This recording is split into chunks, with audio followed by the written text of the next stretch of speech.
Well, at the end of the first movie, lots of things happen that he can't quite control. I think Boromir coming to take the ring is a big kind of wild card at the end of that movie, and it just sets in motion a bunch of things that start a sense of paranoia in Frodo's head. And I think Frodo thinks, if I don't leave on my own, everybody's going to be affected in the same way.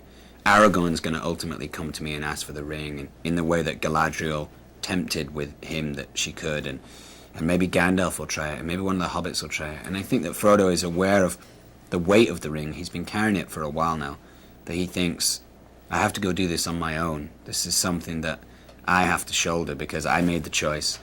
And also, if I bring people with me, they're going to feel this horrible feeling that I have by holding on to it.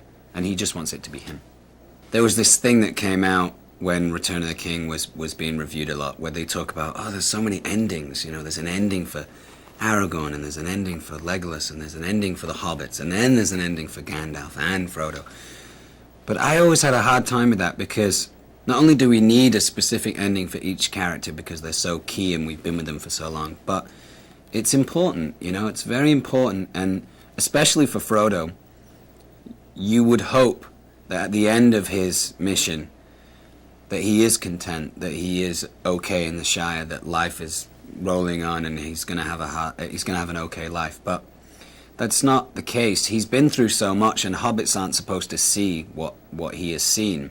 I think with Merry and Pippin, they benefit from the fact that they were with the Ents and they drink the Ent draft, and they have this positive side to their life.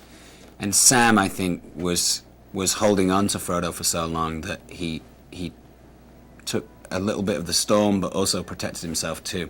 Frodo was kind of, out there on his own, and what we understand at the end of the film is that he's never going to be the same. He's never going to be the kid that we see at the start. And so because of that, he has to leave the Shire, because he feels like he's always going to be carrying this sense of doom, this sense of darkness. And ultimately where Frodo goes is heaven. The Grey Havens is an idea in Middle-earth of heaven. It's where the elves go. It's a very it's a beautiful place to end your life, and that is what he's doing. I think that's why you see the hobbits so distraught at the end of the film when he's leaving, is that in a way he's dying for us, and even if he weren't to be dying, he can never come back. They never come back from the Grey Havens,